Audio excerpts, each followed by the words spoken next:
All right, welcome back. We continue live right here, Pittsburgh CW. Bob Pompeani and Chris Mueller with you tonight. Call us. Let us know what you think. Before we get to the calls, Chris, interesting little get-together with Joe Schober yesterday from his in-person interview where he revealed that he would be getting the green dot, which is interesting because last year was Devin Bush who was wearing it and using it. He was the guy getting the calls from the sideline and distributing that information. Now it looks like this guy's going to come right in and do it. Number one, what does that mean? Are they kind of like maybe taking pressure off Devin Bush? I mean, he's got a full plate of stuff. Number one is social media habits. Number two, he's coming off an ACL. Or is this legitimately a slap that he's maybe not as good as it as he should be, and we're going to try to upgrade there? I think it's a little bit of both. I think they want him to play fast right now or try to get up to playing as fast as possible because he's recovering from that ACL, and I think there's going to be a natural sort of tentative response there and maybe a thinking your way through it. And this is the other part of it, though. So maybe that's the charitable way to look at it, Bob. But Joe Schobert is probably just better right now than Devin Bush. He's got much more of a career track record, to be sure. And I think it would be just reasonable to assume that the Steelers think he's better suited to play that position, to get the green dot helmet, to be the dime linebacker. And why that's troubling is, hey, Joe Schobert, nice player, obvious, big upgrade over Robert Spillane. This is the modern NFL. Linebackers who can cover are much more coveted than linebackers who can get downhill and thump. I think we all know that. But the bottom line is you picked Devin Bush 10th overall. You traded up 10 spots to get him. I know he had an injury last year that he can't control, and that stinks, and that's bad luck. But this is kind of an indictment of, I guess, where he is entering year three, that the Steelers pounced on Schobert. And to hear Schobert tell it, by the way, I don't know if you noticed this, Bob, Mike Tomlin sort of made it seem like ho-hum, the opportunity was there and we took it. Schobert and the Jaguars made it seem like the Steelers were beating down the door to try to get his services here. So that adds another layer to this. I think that there's a little component here, a little one. I think the Steelers are ultimately trying to get better, and I laud them for it, for sure. But there's definitely a small message being sent to Devin Bush that's really encapsulated as, hey, get better. Like, you need to step it up in year three here, whether you're coming off an injury or not. Yeah, well, however you slice it, it was a really good move by Kevin Colbert and the Steelers to bring in a guy for just a sixth-round pick. They picked up some of the salary, and given what he's capable of doing, they're not tied to him necessarily if they don't like what he has. But for now, it is a major upgrade, and they needed it. Let's go to the lines. We got Dishner in West Deer. Hey, Dishner, what's up? I know you're going to dish something out tonight. What will it be? My question is about Dwayne Haskins. I understand that all of Pittsburgh sports media right now is honestly on each side of the Dwayne Haskins situation on difference of opinion. My question is he the next in line? Or when Biden finally decides to, hang up the cleats, I mean, are we going to have to take a first-round pick quarterback and hopefully bank on him?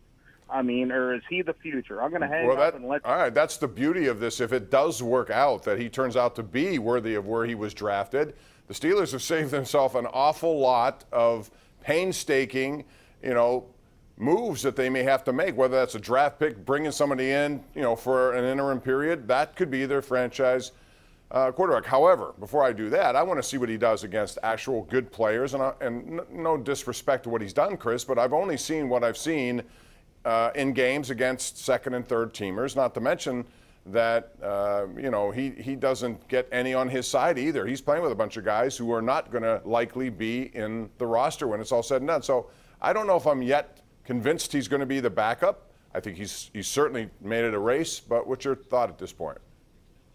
One, I'll get this out of the way. I think the best situation for Haskins and the Steelers would be for him to have a true redshirt year this year and just sit and not have to worry about playing. And I think that would give him the best chance to succeed long term.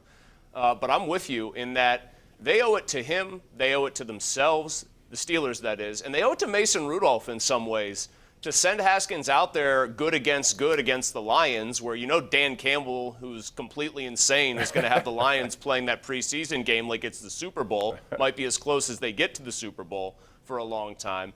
But they owe it to themselves, to all parties involved here, to see if Dwayne Haskins has been looking so good this preseason because he's been playing against more like fourth and fifth stringers at times, or because he's actually good. I mean, the level of competition that's out there trying to stop him, he's the 15th overall pick a couple of drafts ago. He should look like the best guy. He should be swaggering around. He should be very confident. I've liked what I've seen, but I absolutely, before I make any kind of true further pronouncement on this, I want to see Dwayne Haskins good against good. Yeah, we're going to get that chance, you would think, this coming Saturday night, at least a little bit after Ben Roethlisberger plays. And I'll be anxious to see how Mike Tomlin delegates all the different responsibilities at quarterback. Let's go to Jim in Moon Township. What's up, Jim?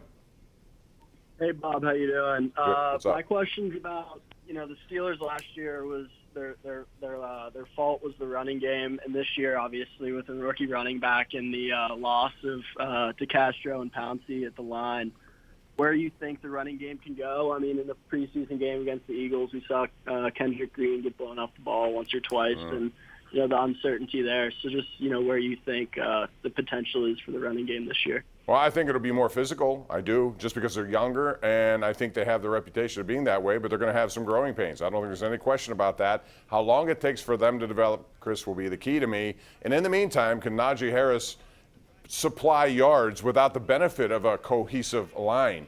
He's capable of that. He's good at making people miss, and he's also good at yards after contact. So they're going to have to hope for that, but I don't see the line right off the bat being good. I think it's going to take some time before they are. Well, I think Adrian Clem, the line coach, wants to instill some nastiness and some toughness, and they do have younger guys, so I think being physical like you need to be in the running game is going to be a little bit easier. DeCastro was hurt last year. Pouncey was clearly at the end of the rope as a pro, so those might not be proving to be huge losses if the Steelers can get just younger, more athletic guys in there. About Najee Harris, I think it's going to be pretty true early on that he's going to have to make something out of nothing more than he and the Steelers would like. And while he's trying to do that, can I just suggest that we get no more of the high hurdles from Najee Harris? Yeah, I agree. Like we were seeing against the Eagles. It's very nice and proof positive that he's one of the most purely athletic backs that they've ever had. But I did not need to see him hurdling once, let alone, 2 or 3 times in that game. To put a firm answer on what the caller asked there, I think that it's going to be a major struggle for them to really get the running game going to the degree people around here and maybe Art Rooney himself want them to, at least this year. Yep. Mike in Uniontown, you're on the sports call, and you're on right now. What's up, Mike? Hi, Bob. Hi, Chris. Hey, Hey. 2 things that really I like to say about Kevin Colbert. He's doing a bang-up job, especially with that linebacking core. But the one thing concerned me a little bit. They say Shay's only as strong as his weakest link.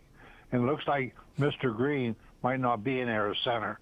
Thank you. I'll listen to you. Well, first of all, I think it's too early to make that judgment just because they have Hassenauer who's in there. He's been around a little bit. Maybe early on he could be better, but I think Kendrick Green is still going to be a really good player. He's going to learn. He's going to get run over a few times, as he did. He got pushed back completely into a sack.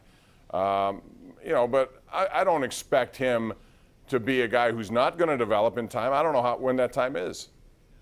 Well, they had 3 weak links last year. A banged-up DeCastro who was gutting it out. Pouncey just wasn't very good. I think people have actually come to understand that. And then, I don't know, Bob, have you heard from any of your Baltimore people? I have heard nothing but disappointing returns from Alejandro Villanueva. They're not too thrilled with what he's brought to the table. So those were 3 weak links when it comes specifically to running the football last year. I will give them this, and I get accused of being so negative about everything Steelers related and on and on and on. I will say this much. I absolutely would rather have them going with what they're going to try to go with this year, which is a lot more youth. Yes, a ton of turnover at every position and a new line coach. I would rather have that because at least the potential exists that it could be good. The problem with last year, and I think Roethlisberger knew this better than anyone, even though he liked and respected those guys, at a point in time, the potential for them to run the ball or to be a good line wasn't even there anymore. And that's a real problem in the NFL. Yeah, I agree with that. I think there is more upside. It's going to take some time, and they're going to have to dodge some early bullets, but I think they're going to be fine as a group. All right, it's time for our Tri-State Office Furniture Tweet of the Day, and this comes to us from Michael Mulvihill. And he scouts all these ratings, and he said top local ratings for the first week of NFL preseason. No huge surprise. New Orleans led the way, but you can see our telecast was there 4th between Kansas City and Cleveland. There's always big numbers when it comes to preseason, even though most people say they're not interested. I find it to be interesting. I think there's a lot to be interested about in this year's situation with the Steelers. So we'll see them next against Detroit, which is a real bad team right now, trying to regroup. And Jared Goff, a quarterback, they don't have a lot behind him. We'll find out what they can do in that game on Saturday night. That starts 7 o'clock with our coverage. We'll be back with more right here on the Ireland Contracting Nightly Sports Call.